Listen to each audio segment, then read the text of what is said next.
Hello and welcome back to Soma Talks, a podcast where body and mind meet.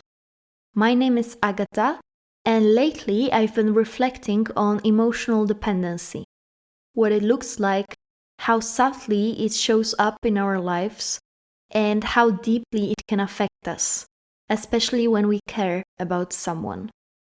And I felt a need to talk about it because it's something that many sensitive, self-aware people experience, especially those who are healing from something, who are dynamically growing, or just looking for love. Emotional dependency often hides behind things that look like love, maybe loyalty or connection, but they aren't. And over time, it can quietly drain us, disconnect us from ourselves, make us more vulnerable to patterns that hurt us.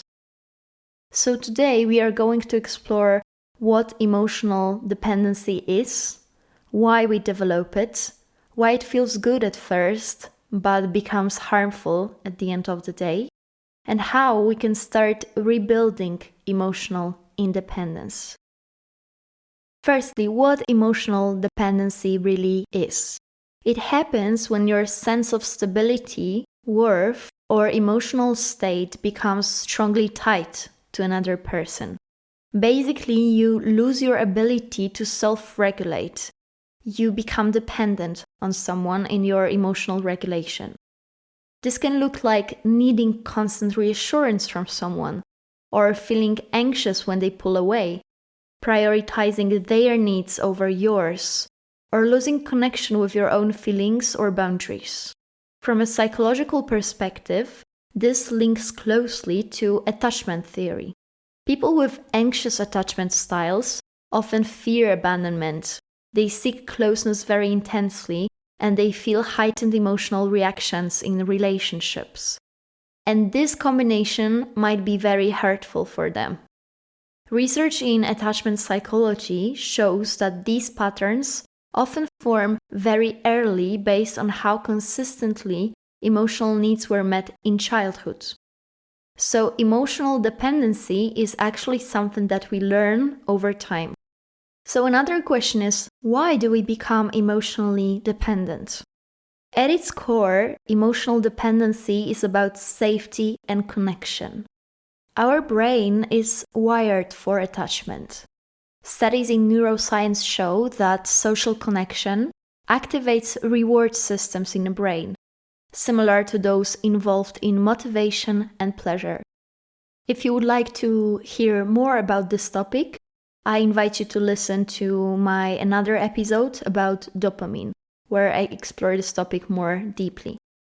But coming back to emotional dependency, when someone becomes our emotional anchor, it can feel very comforting and stabilizing, even necessary in emergency cases. For sensitive people, this can be amplified. If you're someone who feels very deeply, reads emotional cues easily, and seeks meaningful connection, you may be more likely to attach strongly to someone. And also, if you're healing from the past wounds in the current moment, such as abandonment, inconsistency, emotional neglect, the need for connection can become even stronger. So, dependency can feel like love because it regulates your nervous system that is highly dysregulated. But over time, it can actually dysregulate it even more. So remember that becoming dependent on someone while seeking for safety and connection is not the best idea. It's much better to start seeking within and create healthy patterns of self-regulation in order to avoid emotional dependency. But then again, why do we stay in those negative patterns? Basically, emotional dependency often feels very good at the beginning because it creates a sense of closeness very easily.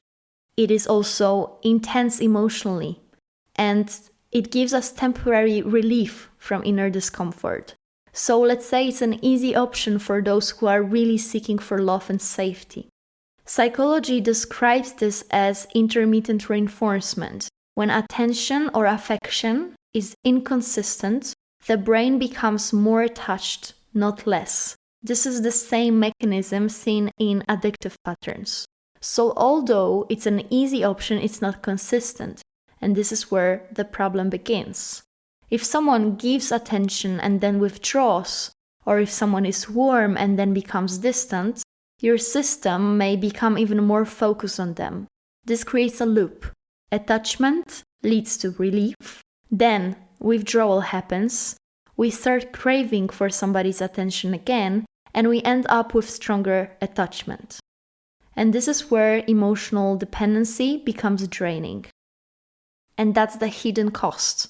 Over time, emotional dependency can lead to chronic anxiety, emotional exhaustion, loss of self-trust, difficulty making independent decisions, or increased vulnerability to manipulation, and so on and so on.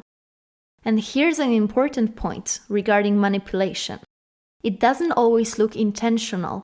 Sometimes people simply respond to what we are doing, what we are saying. When your emotional state depends heavily on someone else, you might read their messages very personally. They might gain influence on you, consciously or unconsciously. Then your boundaries may become less clear. Your needs become less expressed. This is called also codependency. The research on this topic shows that over-reliance on others for emotional regulation is linked to lower well-being and higher stress. So while dependency can feel like connection, it often comes at the cost of your inner stability. It cannot be sustained over time in a healthy way. And what is also important, humans need both connection and autonomy. And emotional dependency doesn't guarantee autonomy. Self-determination theory, which is a well-established psychological framework, shows that well-being depends on autonomy, competence, and relatedness, understood as autonomy feeling self-directed, competence feeling capable, and relatedness feeling connected. Emotional dependency disrupts this whole balance. Connection may increase, but autonomy decreases very rapidly. And without autonomy, relationships start to feel unstable, sometimes even pressured, maybe inauthentic, emotionally intense in very unhealthy ways. Healthy love supports two whole individuals who choose to be with each other. They don't need it, they just want to be with each other. Dependency creates some imbalance because it puts a pressure on one side to be with someone else because we need them, because they are essential to our self-regulation, because they are essential for our happiness. At least this is how we see the situation, because it's completely not true. We are fully capable of building our own happiness and then deciding to love someone, not the other way round. It's not that first we love someone in order to be happy on our own.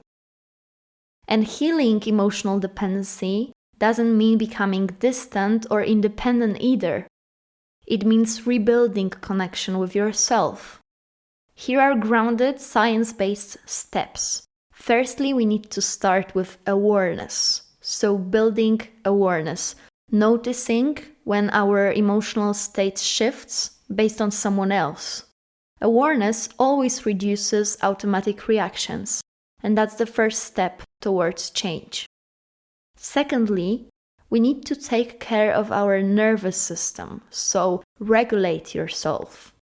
Practices like slow breathing, grounding, or movement help your body learn safety without any external validation, so without depending on someone else. Then we reconnect with our needs. We could start asking ourselves, what do I feel? What do I need right now in this moment? How can I give it to myself? This really strengthens our self-trust, self-regulation, and self-observation. Then it's crucial to create space. Sometimes time apart with someone helps regulate dependency patterns, because often distance supports clarity. But of course, it's not an essential step. We can always skip it if we feel that we are strong enough to create space while being close to someone. We also need to develop internal validation. Instead of seeking reassurance externally, we should begin to acknowledge our own efforts, our emotions, needs, the progress that we are doing. And lastly, it's a good exercise that every one of us should do. Understand your attachment style. Learning your patterns creates a possibility of making a choice because we are not doing something automatically any longer. And we should know that attachment styles are flexible. It is not something that we have to follow. They can change with awareness and experience. And this is the way how we can start making actually a choice of becoming or not becoming emotionally dependent. Before we finish today, it's very important to remember that healthy connection feels different than emotional dependency. It includes also closeness without losing yourself. It is care without over-functioning, over-caring. It is support without control. It is also the most authentic way to start with self-love and then start to love others. And if you resonate with this topic, of course you are not alone because there are so many people who get into the emotional dependency loops. It often comes from a place of very deep sensitivity and a real desire to connect. And it's not something to judge, it's not something wrong. Those qualities are not weaknesses. They just need some direction that would be aligned with yourself and your true needs. You of course can learn to feel safe in yourself and still stay open to love. And it's very important to remember that emotional dependency is an issue that appears not only in romantic relationships, but also in our relationship with parents, with siblings, with family, friends. So it's a very universal pattern that exists among us. And this is why it's so important to be aware of that and to take our own choices instead of being led by our emotional needs that are never satisfied because we basically don't listen to them. And we try to substitute our own ability to regulate ourselves and love ourselves with someone else. So if you know someone who would like to listen to this episode, of course, let them know. And thank you for being here, for exploring this topic with me. Until next time. Soma Talks, Agata Daras.